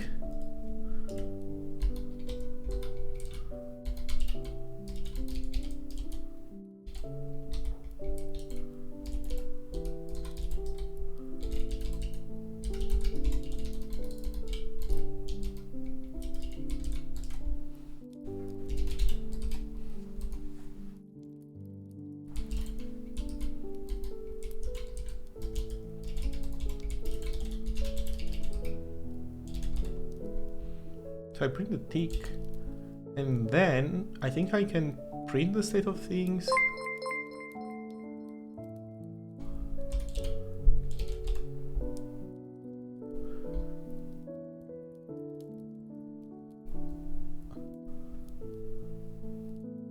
So okay, so here's gonna be, it's gonna be tick 0, so it's gonna print the starting point.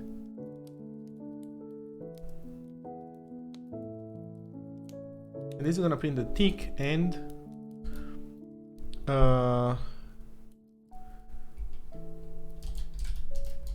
exploding. And maybe before we get here, I also want to print the list of starting octopuses. I think this is probably not going to be a problem. But anyway,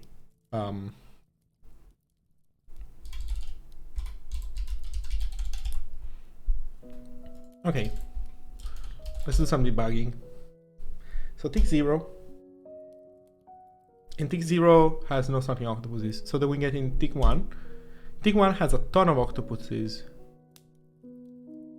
Row 0, column 2, yes. Row 1, column 4, yes. Okay, I think we can believe that those match. So this is okay. Then exploding.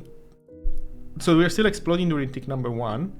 Oh, it starts from the bottom. It doesn't start from the top, does it? Yeah, it sets this to 0 and increases all its surroundings.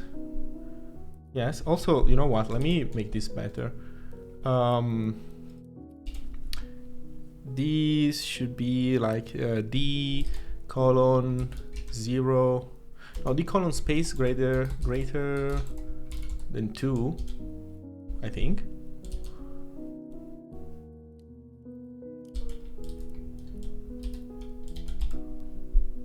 I don't remember if it's greater or lower. Okay, I think this is better. Okay, so they always stay aligned. Okay, so we start exploding. So the bottom one explodes, boom. Then going up, they explode.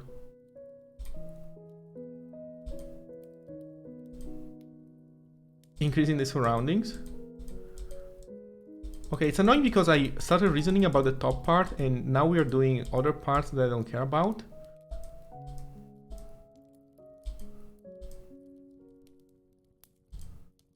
Oh, I see. The point is that the explosion starts from the bottom and starts bubbling up from there.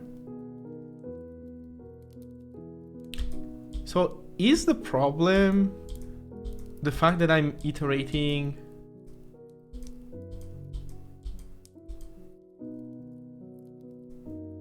on the wrong side? Also, what's happening down there?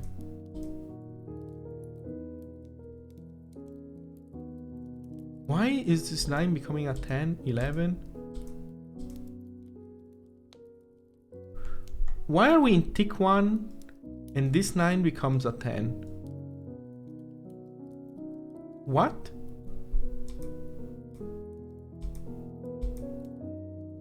What is my code doing?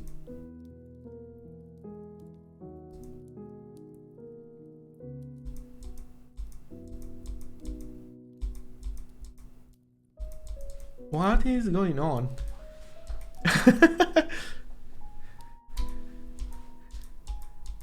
So there's like this, it's like a nuclear bomb. So let me restart what, okay, so at the bottom there's a 10. Okay, so there's this 10. Causes this to become an 11, but I think we're gonna do this one now. No, we're doing this one, okay. Goes to 0, bumps everything else up.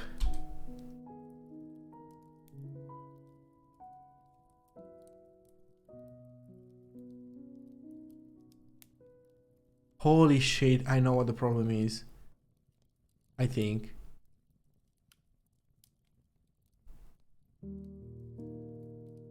No, I don't. Okay, so this goes to 0, this goes to 12. This one explodes, bumps everything up around it. So this part seems, I don't know, somewhat reasonable. The part that I have trouble explaining is this one. Like, what happened here? Which one are we exploding? You know what? I need to print also the coordinate of the one exploding. I think that's a good idea.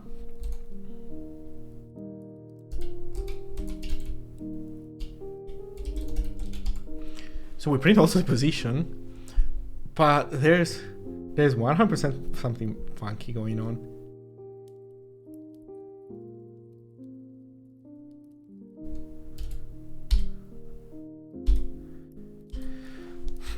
Okay, 8-1. Should I also print? I think I should also print the row.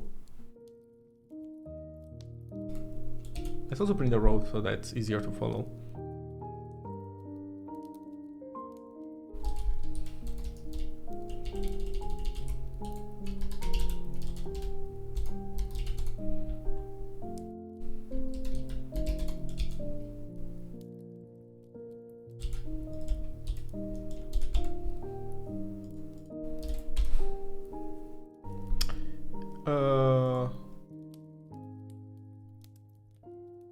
What?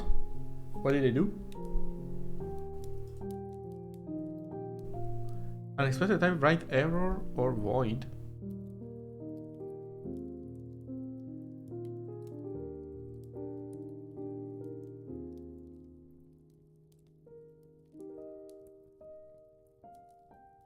Excuse me?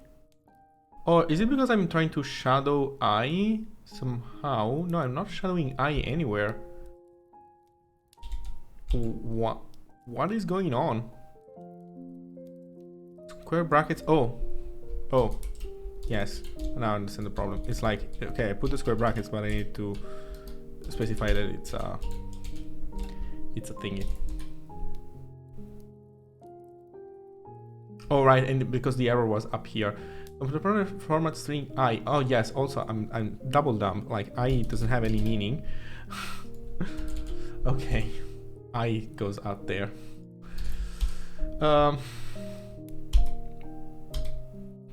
Okay, so we start exploding.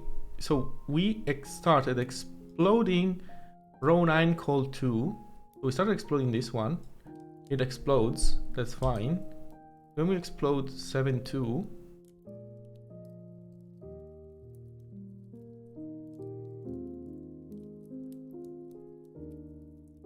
Eight one, then 7-2,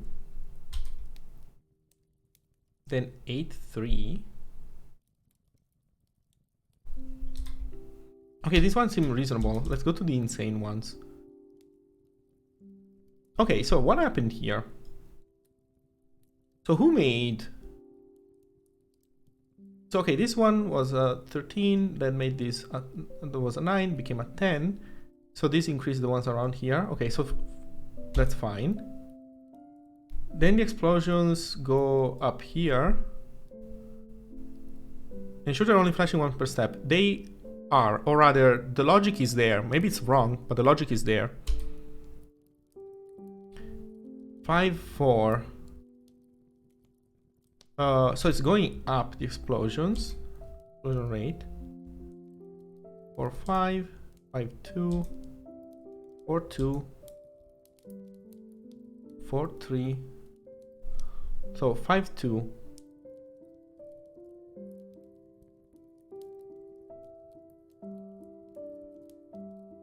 Why is 5-2 exploding? So look at this. This 4-2 exploding is fine. Oh, right. Okay. I think I understand it. That's what you were trying to say. I finally get it. They basically go into the list of things that should explode but then they end up being added multiple times because they end up exploding for different reasons. So I re-explode them like they were 0, and I re-explode them anyway, and that's what's causing the problem. Okay, finally. So here's what I need to do. I need to basically check for this immediately. So if the thing is spent, we continue. Finally. Okay. That's the wrong logic, right? So maybe instead of an array list, I should have used a hash map. I don't know, from a certain perspective seems better. But okay, let's see if there's any more insane explosions. Rows 8 column 2. Row 8 column 2. Oh yeah, I'm still calling them, but then nothing happens, right? Yes, because I'm printing, but then nothing happens. Oh, okay. I think we went a tick. So subsequent tick, now it's correct. Okay. I think we fixed it. Woof. Thank you. Thank you, everyone. Let's get rid of this printing stuff. I'm a bit scared, so I'm gonna comment it instead of just deleting it. Man, what a thing. So this was my original input. Oh, there's still a bunch of prints that I didn't delete, but 1679. I didn't copy it for Mac. Now I copy it for Mac.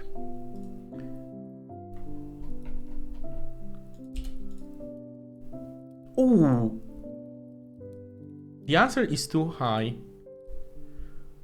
Okay. So now I'm going back to my original worry. Am I iterating once too many times? Do I get a different number like this? Yes, like this I get a different number. So I think I ended up adding an extra iteration. Oh, I have to wait now. Okay, I'll wait before trying again. Let me remove also this spurious print that remains.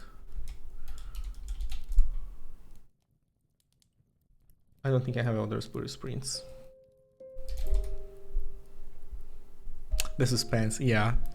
I'm sorry. Wow, this exercise took me a long time. What is it? 2 hours to do the first part? It's not that hard.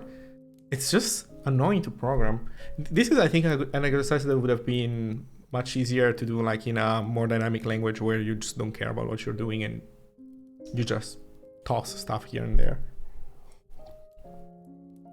But yeah, it's my fault also in good part. I could have made better decisions as I was exploring the problem space, like copy pasting a bunch of stuff multiple times, boring. These array lists didn't need to be an array list. A hash map would have not caused me this problem, and it would have helped me encode the concept that they only explode once. Because I kinda had it down, but not entirely. I was missing a critical part, right? That a octopus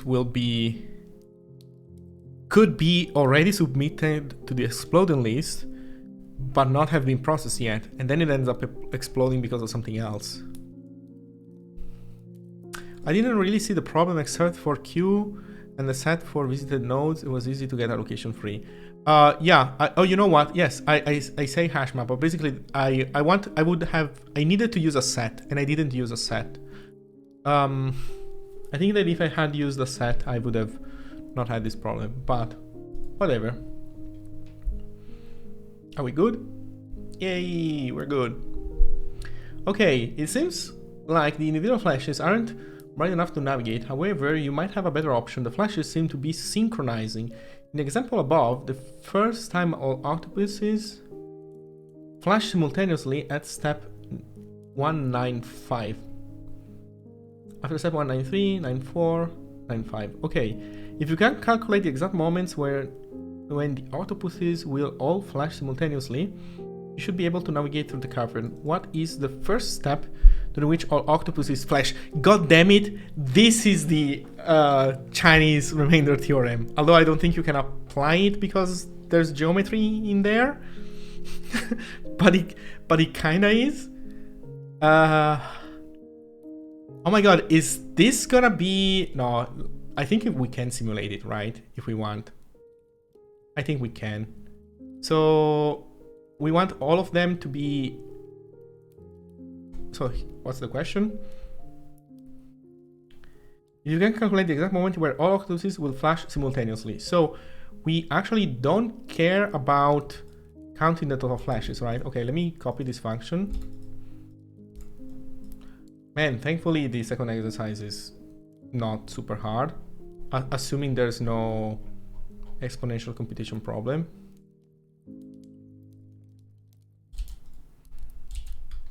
Also, I don't need maybe get twice. So this is main 1. So here we don't care anymore about counting the total flashes. Here we only care that at the end of, well, okay, let me put it this way. We do keep total flash, actually no, we put total flashes in here. Now it's like tick flashes, and we increase tick flashes here, and at the end of the while loop, if tick flashes equals 10 by 10, then we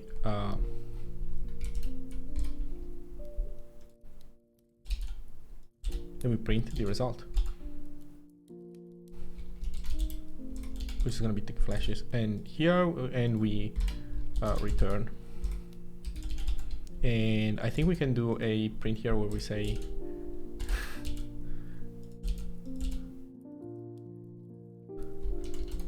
oh no. In theory we should never get there. Let's see. What do you know? Oh yes, you're right, and we need to return the steps. Thank you. Ticks in my case. Wait, what do I call it? I call it tick, right? Yes. Why can I... Wait, why can I not print tick? I think I'm... Oh, I put it in the wrong level. This needs to be here, I think. Let me double check. So for every tick,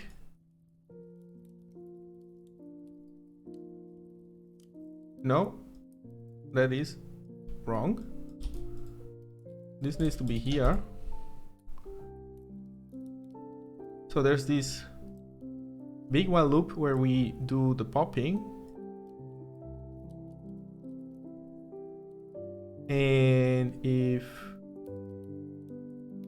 you have tick lower than 100, you are right. So all true. Thank you.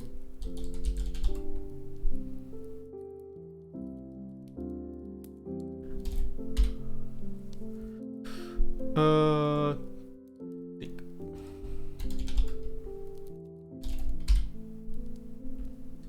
487. Oh my god, I didn't copy it for Mac. 487. Not the right answer, the answer is too low. Okay, why is this wrong?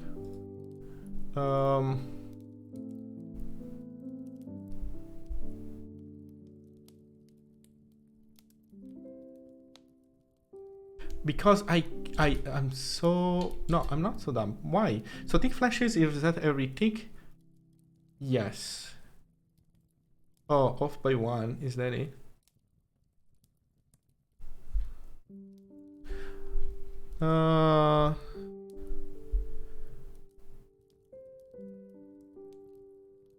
Maybe. So 488, we can try.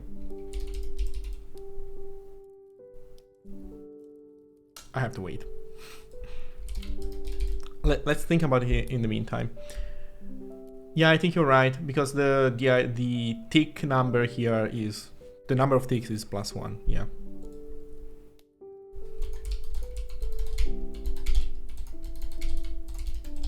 Yeah, you're totally right, I think.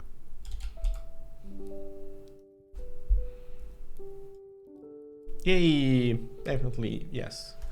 Oof, what a day. That was not hard. But yes, I don't know. Feels kind of bad. Should have solved it more easily. Interesting, your input data and results are different from what I got earlier. Everybody has different input data. So I don't know if like you're pointing out something particular about how it's different, but everybody gets different data in case you didn't know. Which, if you think about it, makes Advent of Code even more interesting, because we have the challenge of solving the puzzles. They have the like more abstract challenge, the meta challenge of generating a set of inputs that different, but always conforming to a set of rules. So it's like they have their, I don't know, meta Advent of Code. That's probably going to be kind of fun to make. Yeah, it helps against spoilers. Yeah, I think it's like an anti-cheating measure, so that you can just have all your friends in a Discord call and scream the answer to them, so that everybody basically inputs it at the same time. You at least need to send them the script and then have to run it. Okay. So, what can I say about the day? It wasn't hard, but I don't know. So let's add. Let's set this and commit.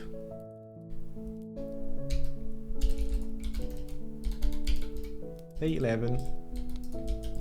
Not hard, but lots of failure.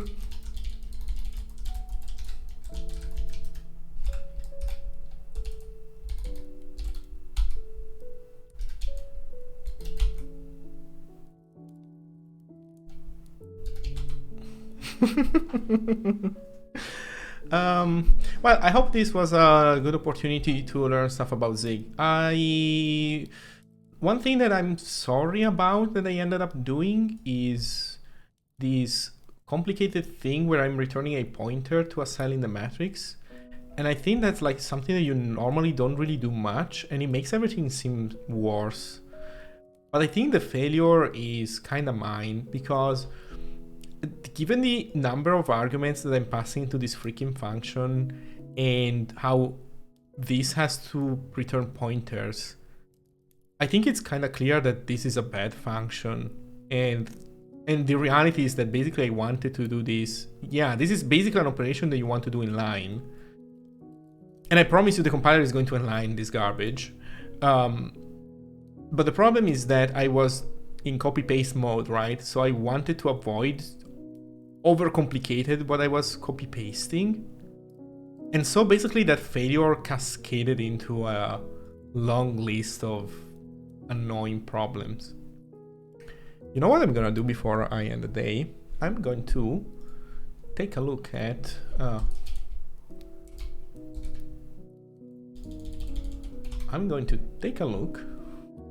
the solution by Specs Guy. Let's see if he was able to make something nicer than this. Well, he definitely seems to have less code than us. So, main, I guess that's day 2, maybe? How does it work? Is he... Wait, where's the distinction between day 1 and day 2? Oh, he merges the solutions, okay. So there's a variable, all day flash, what?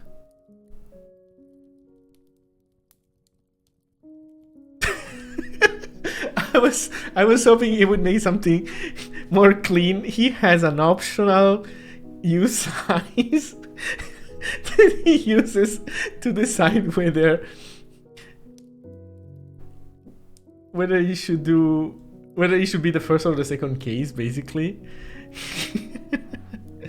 Okay, so he has a border outside to avoid oh my god, so okay, he's 10 times hacker. His solution is 10 times hackier than mine. So he has this thing here, then he has a border outside, and he's not even using a 2D matrix. He's using a linear array, and then he does math with the pitch to basically to do row stuff, to treat it as a 2D array. And like, the compiler should be doing this for you. Why is he doing it manually? I don't know. I guess that's how your brain works when you make video games. So all octopuses gain 1 charge. Flashing octopuses increase charge of neighbors. Oh, right. So he went for the neighbors array approach, and then for neighbors he does this. Yeah, I actually kind of wanted to do this, and then I got lost halfway through while trying to write this. God damn it. That would have saved me a lot of pain. But... and he doesn't have the alternative Boolean array because he knows that he can check for their value being 10. He basically uses 10 as a 0. I think he also does, yeah, and he does the modular logic here. Where after 10 he goes back to 1, I think. No, where is it? Okay, I don't know. Yeah, and then he prints stuff. Okay, so it's not like his solution was drastically clearer than mine. This was definitely. I should have done this. I somehow got stuck not being able to write this in a reasonable way. Stupid matrices. Okay, well, thank you everyone. Let's see if we can rate somebody. Ooh.